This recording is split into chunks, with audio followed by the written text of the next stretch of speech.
네, 안녕하십니까. 비밀 무기 채널입니다. 최근 미국 방부 산하 국방안보협력국의 수장이 방한했습니다. 미국 방안보협력국은 미국 국방부의 무기 수출 관련 기관으로 미국의 기술이 들어간 무기의 수출을 허가하고 관리하는 곳입니다. 이 기관이 수장이 한국에 와서 극비리의 하나에어로스페이스와 한국항공우주 산업을 찾은 것은 큰 의미가 있다고 했습니다. 지난 13일 주한미국 상공회의소 항공우주 방산위원회 주최로 열린 원탁토론회에 지머시 미 국방안보협력국장이 참석했습니다. 하나에어로스페이스는 미국 제너럴 일렉트릭과 제휴의 전투기용 엔진을 생산하고 있는데 한국산 전투기 KF-21에는 제너럴 일렉트릭이 개발한 F414 엔진이 탑재됩니다. 하나에어로스페이스는 폴란드와 인도네시아, 사우디 등의 수출을 추진하면서 미 국방안보협력국의 협조를 구하려고 허시 국장에게 적극적으로 어필했다고 했습니다. 그런데 허시 국장이 가장 눈여겨본 곳은 FA-50이라고 했습니다. 허시 국장은 경남 사천에 있는 KAI 본사를 찾아가 FA-50 생산시설을 둘러봤다고 했습니다. 일각에서 지금 미국에게 FA-50이 중요한 시점이라고 했습니다. 미국에겐 지금 하루빨리 훈련기 도입이 절실하기 때문입니다. KAI는 FA-50을 판매하며 미국산 레이더와 미사일 등을 활용하고 있습니다. 폴란드 FA-50PL에는 미 레이시오니 팬텀 스트라이크 능동전자주사 AESA 레이더, AIM-9X 단거리 공대공 미사일, 로키드 마틴의 스나이퍼 포드 표적 추적 장치와 레이저, 유도폭탄, 공중급 유장치 등을 장착하고 있습니다. FA-50은 한국의 기술도 많이 들어갔지만 여기에 미국산 레이더와 미사일까지 달아서 팔고 있기에 미국은 이를 중요한 자산으로 여기는 것처럼 느껴졌습니다. 그런데 이 시점에서 허시 국장의 방문을 눈여겨보는 이유는 최근 미국과 일본이 훈련기를 공동 개발한다는 말이 나온 후이기 때문입니다. 2018년 T-50은 미 공군 차기 고등훈련기에 도전했다가 탈락했습니다. 당시 선택받은 훈련기는 미 보잉사와 스웨덴 사브가 내놓은 T-7A 레드호크였습니다. 하지만 T-7A 레드호크는 각종 기술적 문제로 전력화 일정이 잇따라 지연됐습니다. 이에 이제 23년 내에 도입되는 미 해군의 전술입문기와 고등훈련기, 미 공군 전술입문기 사업을 합쳐 총 500여 대 규모 사업에 FA-50이 또다시 도전하려 하고 있습니다. FA-50은 한미가 공동으로 개발했다고 할 수 있는 전투기로 미국 시장 진출에 성공하면 우방국 시장 진출 등 고등훈련기 및 경전투기 시장에서 1300대 물량을 확보할 수 있을 것이라고 했습니다. 그런데 지난 4월 미일 정상회담에서 돌연 미국과 일본이 훈련기 공동 개발을 발표했습니다. FA 신수출을 준비하는 한국에게는 청천벽력 같은 소리였습니다.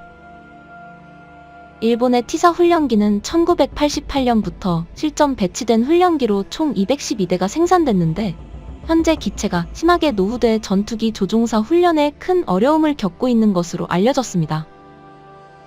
미국은 보잉 사브가 개발 중인 고등훈련기 T-7A 레드호크가 있는데 개발에 문제가 생기면서 일정이 지연되고 있습니다. 이에 일본은 미국이 차세대 고등훈련기로 개발 중인 T-7A 파생형 도입을 염두에 두고 공동 개발을 제안했을 가능성이 있다고 분석되었습니다. T-7A를 도입한다면 공동 개발을 제안했지만 실제 일본 업체의 개발 기여도는 낮을 것이라고 했습니다. 방산업계 관계자는 T-7A가 여러 테스트 결함을 보여 미 공군의 첫 운용 시점이 2028년까지 연기됐다며 일본은 미국과 손잡고 라이선스판 T-7A 갇힌 T-7AJ를 비교적 싸게 얻으려는 노림수일 수 있다고 분석하기도 했습니다. 실제로 공동 개발이기보다는 미국은 일본과 함께 구입해서 싸게 도입하려 한다는 것이라는 것입니다. 미국의 입장에서는 T-7A가 개발이 지연되면서 개발 자금에 대한 부담이 커졌는데 일본을 끌어들이면서 이 부담을 줄이려는 시도로 보였습니다. 그런데 일본은 미국과는 다른 말을 하고 있습니다. 미국이 개발한 훈련기를 그냥 도입하는 것이 아니라 일본은 정말 미국과 함께 새로운 자국 훈련기를 만들겠다는 것이었습니다.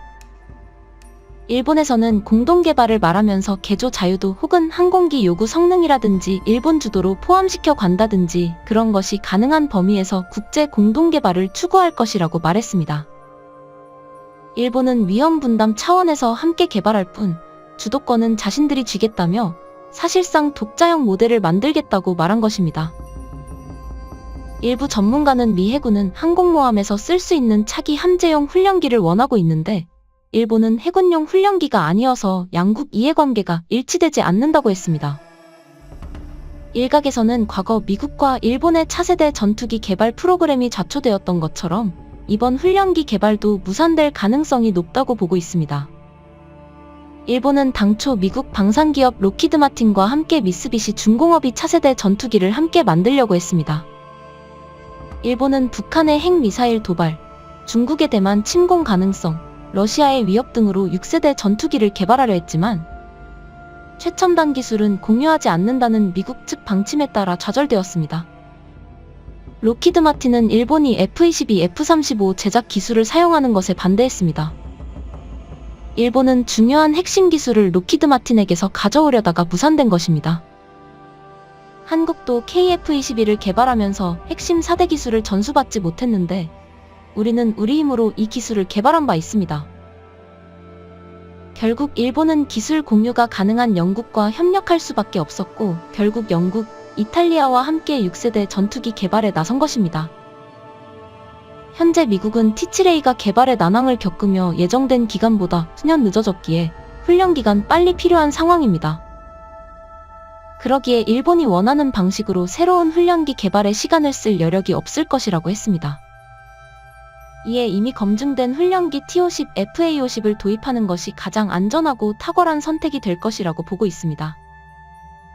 미일 공동개발 훈련기는 T-7A 기종의 파생형이 유력하다는 관측도 있지만 일본이 보잉의 T-7A가 아니라 로키드 마틴과 T-50 기반으로 전술훈련기 공동개발을 추진한다는 말도 나오고 있습니다.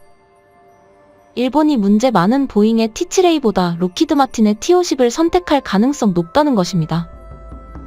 얼마 전 일본은 훈련기를 개발하기보다는 도입하려는 계획을 세우고 있었는데 후보 기종으로 이탈리아 M346과 미국 보잉의 T-7A가 경합을 할 것을 알려졌습니다.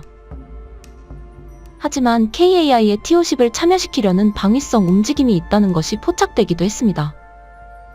지금 미국과 일본이 공동으로 훈련기를 개발하는 것이 과연 가능하겠느냐는 질문이 나오면서 FA-50의 미국 진출에 대한 희망은 아직 꺾이지 않았다고 말하고 있습니다. FA-50은 T-50을 2011년 경전투기로 개조 양산하면서 탄생했는데 당시에는 말이 많았습니다. 경전투기가 무슨 소용이 있나? 고등훈련용으로는 과도한 성능이라고 했는데 훈련기로 사용하는 경전투기 치고 성능이 좋고 최신 전투기에 비해선 기능은 떨어져도 가격은 쌀 특징이 큰 기회가 됐습니다. 훈련기와 전투기로 다 쓸 수 있어 국방비가 부족한 동남아 국가들엔 가성비 좋은 전투기라는 매력적 선택지가 된 것입니다. 또한 한미연합훈련에 투입돼 미국산 전투기와의 높은 호환성도 증명됐습니다. FA-50은 최근 글로벌 전투기 시장에서 놀라운 인기를 끌고 있습니다. 현재 필리핀, 태국, 인도네시아, 말레이시아 등 동남아 국가와 이라크, 폴란드에 이어 중앙아시아의 우즈베키스탄이 FA-50 전투기를 면밀히 검토한 결과 14대를 도입하기를 원하는 것으로 전해졌습니다. 또한 콜롬비아도 8천억 규모의 차세대 전투기 사업에서 FA-50을 눈여겨보고 있다고 했습니다. 콜롬비아는 사업비로 FA-50을 총 16대를 구입할 것이라고 했습니다. 극강의 가성비를 뽐내는 FA-50을 가장 잘 쓰는 곳은 필리핀입니다. 지난해 10월에는 필리핀 공군이 훈련 중 FA-50으로 미 F-22를 격추했다고 해서 큰 화제가 되었습니다. 당시 필리핀 공군은 자국군이 한국에서 도입한 경공격기 FA-52 5세대 전투기인 F-22를 잡아내는 역사상 유례 없는 성과를 냈다며 항공기 앞유리에 관련 정보를 표시해주는 증강현실 화면 HUD을 기사에 함께 실었습니다. 전문가들은 F-22가 가장 강점을 가질 수 있는 영역은 중거리 교전에 해당하는 영역이라며 FA-50과 F-22가 도그 파이팅이라고 부르는 WVR 가시권 환경으로 들어와서 훈련하는 상황이 벌어지면 능력의 격차가 줄어드는 영역이 생길 수 있다라고 분석했습니다. FA-50이 F-22를 잡을 수도 있다는 말이었습니다. 필리핀은 이것을 가지고 최근 남중국해에서 충돌하고 있는 중국에게 보란듯이 자랑했습니다. 그러자 중국 빌리빌리에서는 한국형 F-16 소형 버전 세계에서 가장 저렴하고 강력한 전투기인 FA-50이라는 제목의 영상이 올라왔습니다. FA-50의 놀라운 능력을 소개했는데 여기에 한 중국 네티즌이 이렇게 말했습니다. 이 놈과 싸울 때는 F-22의 그림자조차 보여서는 안 된다. 시청해주셔서 감사합니다. 영상이 도움이 되셨다면 구독과 좋아요 부탁드리며 다음에 더 유익한 영상으로 찾아뵙도록 하겠습니다.